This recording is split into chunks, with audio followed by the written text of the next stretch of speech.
Hey guys, wanted to show you this. Is what's called a Bobbejaanboud or a baboon thigh in English, and it gets its name from that shape, which looks like a thigh.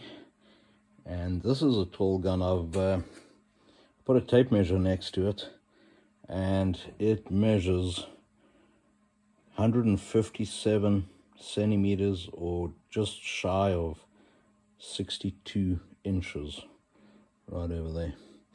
I'll give you a pan of it, and that's where it ends. And I will give you and that is an AR-15 with its stock fully extended, just for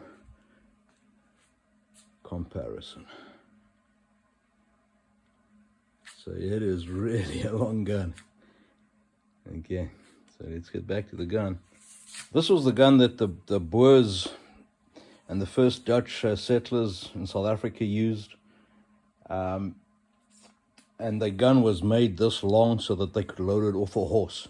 So they would plonk it down on the ground, and then the muzzle would be at a convenient height for you to put powder and shot in and load up, and then you could race back into battle and then back out, load, and that's kind of how they ran it.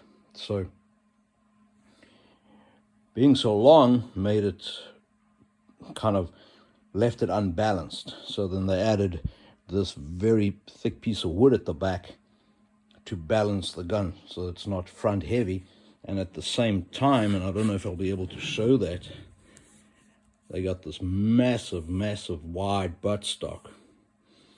And the reason for that was obviously to help to add the weight, but also when you plonk it down on the ground on horseback, that you don't break the stock. That's to strengthen the stock. So anyway, this is a flintlock, meaning that you put loose powder and patched ball down the barrel from the front.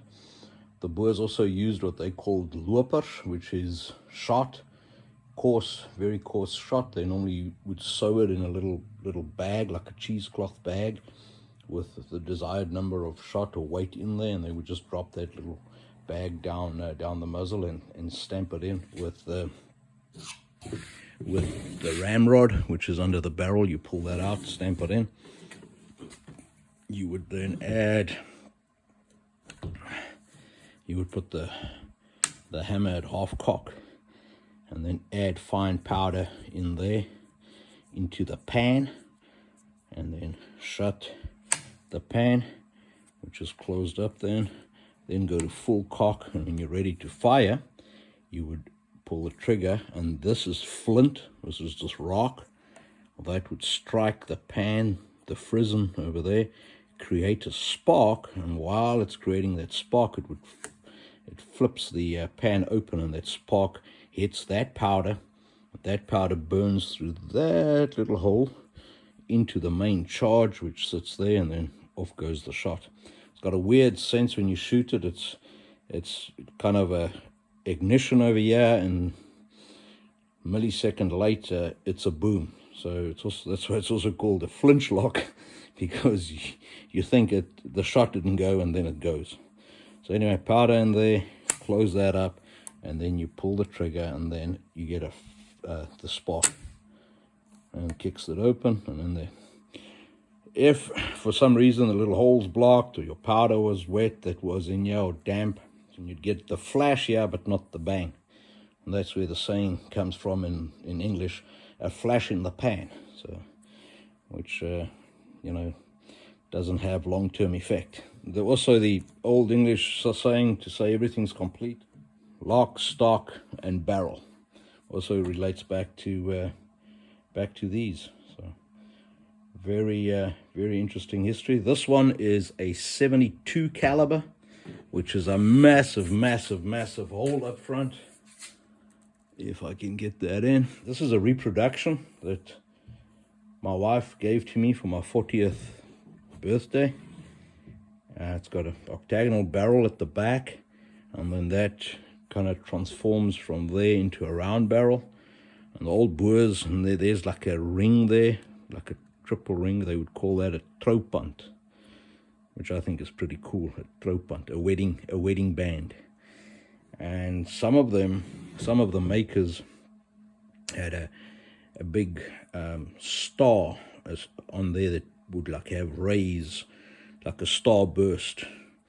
And some of the old Boers believed that those were more accurate or more powerful, and it became a bit of a sought after rifle if it had that, and was called the sterloop, which means star barrel. But it was just eventually copied by everybody, and everyone had a sterloop.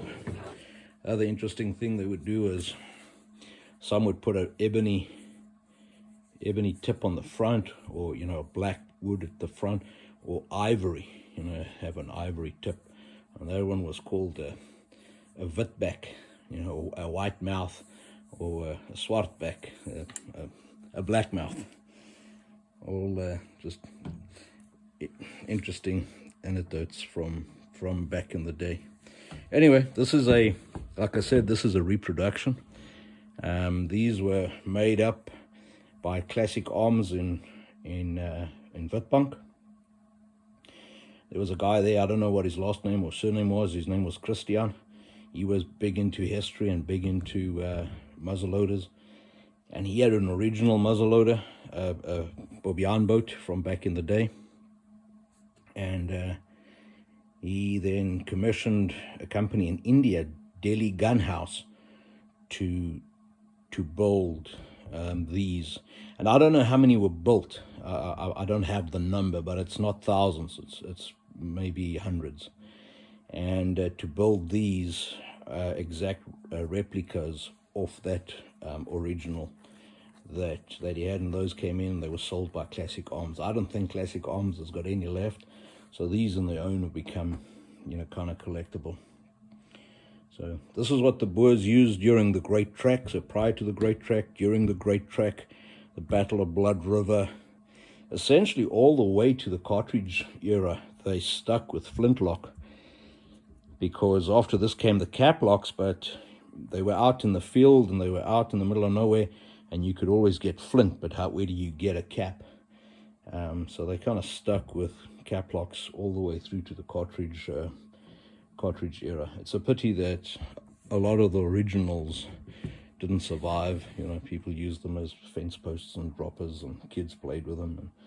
And I know my great-grandfather's one, my uncle and them blew it up because they loaded it with smokeless powder, shot it, and it blew up.